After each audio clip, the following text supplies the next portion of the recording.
শরীফের বর্ণনা وعن أنس بن مالك رضي الله تعالى عنه قال হযরত আনাস ইবনে মালিক রাদিয়াল্লাহু তাআলা আনহু থেকে বর্ণিত তিনি বলেন قال رسول الله صلى الله عليه وسلم আল্লাহর রাসূল বলেন মান উলিদাত লাহু ইবনাতুন ফালাম ইয়াইদহা ওয়া লাম ইউহিনহা ওয়া লাম ইউসির ওয়ালাদাহু আলাইহা আদখালাহুল্লাহু বিহাল জান্নাহ।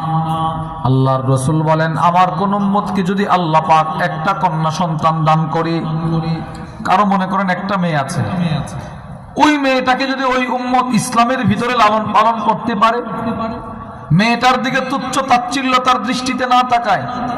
অনেকে আছে মেয়ে সন্তান জন্ম নিলে তার চেহারা কালো হয়ে যায়। কোরআনে কারীম আল্লাহ বলেন ওয়া ইযা বুশিরা আহাদুহুম বিল উনসা ওয়াল্লা ওয়াজহুহু মুসওয়াদ্দান ওয়া হুয়া কাযীম। অনেক মানুষ আরবে এমন ছিল কন্যা সন্তান জন্মগ্রহণ করছে, তো এই সংবাদটা দিলে বেচারার চেহারা কালো হয়ে যেত। যে কোনো কন্যা সন্তানের দিকে তুচ্ছ তাচ্ছিল্যতার দৃষ্টিতেও তাকাইল না, ইসলাম যেভাবে বলছে ওইভাবে লালন পালন করছে। ছেলেটাকে মেয়ের উপরে প্রাধান্য দেয় নাই। অনেক মা বাবা আছে ছেলেদেরকে মেয়ের উপরে প্রাধান্য দেয়, অথবা এক ছেলেকে আরেক ছেলের উপরে প্রাধান্য দেয়। এটা ইসলামের পরিপূর্ণভাবে নিষেধ। বুখারী শরীফের বর্ণনা وعن النعمان بن بشير رضي الله تعالى عنه قال হযরত নু'মান ইবনে বাশির থেকে বর্ণিত তিনি বলেন আ'তানি আবি আতিয়া, আমার আব্বা বাশির আমাকে একটা গোলাম হাদিয়া দিল। গোলাম।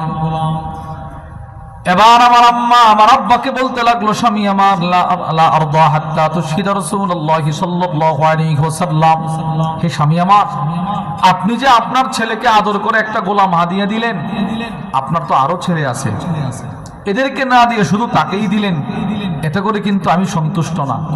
আপনি বিষয়টা রাসূলের কাছে আগে জানান, নবীজি কি বলে দেখেন। হযরত নু'মান বলেন আমার আব্বা আমাকে নিয়ে নবীজির দরবারে গেছে, গিয়ে বলে ইয়া রাসূলুল্লাহ, এই হলো আমার ছেলে নু'মান, তাকে একটা গোলাম আমি হাদিয়া দিছি। আমার বিবি বলতেছে আপনার সাথে পরামর্শ করতে।